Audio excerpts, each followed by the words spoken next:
Spotify might be the top place to listen to music in the world, but it's got a huge incoming problem, and that is that only 25% of 16 to 24-year-olds actively listen to Spotify each week. Even though that percentage is higher than Apple and Amazon, it is lower than SoundCloud, who have a 37% Gen Z weekly active user rate. As TikTok grows and takes hold, Spotify is currently losing its appeal to Gen Zers.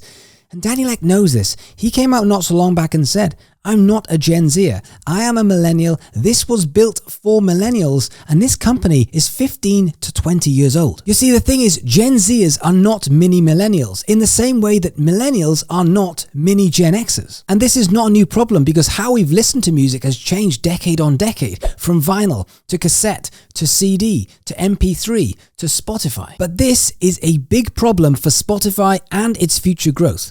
Who'd have thought Drake and Ed Sheeran are now dad rock? How do you do, fellow kids? Now, Spotify have been trying to combat this and appeal to Gen Zers. They've been advertising in games, even having Spotify Island in the game Roblox. They've been building more in-app community and more sharing tools like Blend in order to make Spotify more interactive to appeal to a Gen Z market. And this problem isn't just for Spotify, it's also for Apple, Amazon, Facebook, Instagram, Netflix, all of which have a Gen Z problem. Gen Zers have grown up in a monetized data world, which means they are completely okay to give away their data for free access as a trade. Now, I understand this is partly due to lack of funds, but at the same point, they've grown up in this world where data being used is completely acceptable. Now, Spotify is faced with two huge problems, and number one is the battle for attention. And right now, TikTok is winning the battle for attention, and that isn't just Spotify, but they are drawing people away from YouTube, from Netflix, and from all of the other DSPs. Now, TikTok is all about speed, so you can watch 10 TikToks in a space of a minute. Go, go, go, more, consume, consume, consume. And by the time I have listened to a song in full, 3.5, 4 minutes, it's possible for someone to have discovered 3 new songs and WhatsApped or snapped them to a friend of theirs to show off this new track they found. Also, if you look at the listening habits of different demographics, they change. For example, if you go back and listen to Generation X, they would happily listen to an album in full and then go back and listen to it again.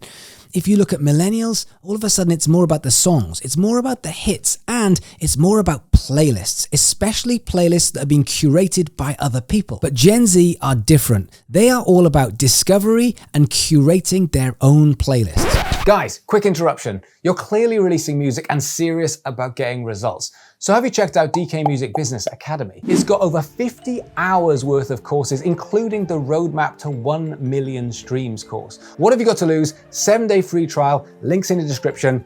Let's crack on with the video. Then there's the second and more pressing problem, which is TikTok is owned by ByteDance, and ByteDance has an ecosystem which also includes owning their own digital service provider, Resso. Resso is a competitor to Spotify, and right now, Resso is only available in India and Brazil and the Philippines. But what happens when they carry on rolling it out further into the West and US? Now, the problem here is Resso is going to be fully integrated with TikTok, and as we are aware, Gen Zers are all about speed.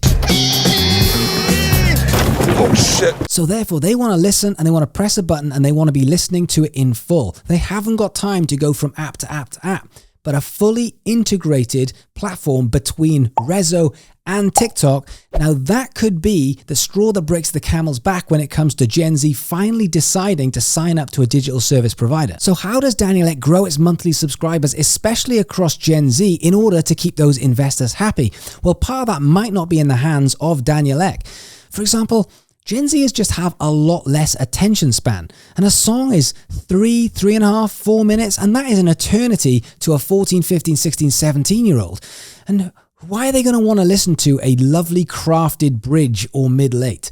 We are living in a time of give me the stuff and get out. Give me the stuff quickly, 15 seconds and we're gone. So there's nothing to stop us thinking that songs are going to get shorter, a lot shorter. What happens if instead of being 3 to 3.5 minutes, what happens if a song is 60 seconds? The other option is that Daniel Ek takes Spotify to be a fully interactive social media platform where Gen Zers have visuals as well as audio. Because let's face it, when you're looking at 16 to 24-year-olds, most of them are not listening to music for the sake of listening to music. think back to the day when you were just sat on your bed, listening to music, listening to the lyrics, potentially with some kind of album in your hands. It simply just doesn't happen that much anymore. Now, music is an accompaniment to playing that game, an accompaniment while you are doing something, but it isn't there to do on its own, which is why music is now being attached more to content than ever before. Yes, we've had music video, but now we're in the music videos and TikTok. Music is attached to so many things, but not so much an important thing on its own for that age group. Either way, whether this is TikTok's new ecosystem or whether this is Gen Z's lack of stimulation, Spotify's got a huge problem. And if you think that's bad, then things could get potentially worse for Spotify when Gen Zers are replaced by Generation Alpha in about 5 years' time. A generation that potentially don't remember the time before TikTok. So this is a huge Spotify headache for Daniel Ek, and one that he can't just advertise his way out of it and go and rename the new camp or buy an island in Roblox, because this isn't just about knowing about Spotify, this is about buying into the very ethos of what Spotify is. So what do you think? I don't think I get many Gen Zers on this channel, but I want to know what you think. Why is it that Gen Z don't seem to be picking up the ball and running with it when it comes to Spotify? And if they're not, what does that mean for Spotify over the next 5 to 10 years with their shareholders? And what does it mean for Gen Zers and music in general? Oh, this is a big one. I want you to leave your comments below. But otherwise, do me a favor, hit that like button. It does make a huge difference to the YouTube algorithm. Otherwise, have a good one, especially the Gen Zers, and I'll see you soon.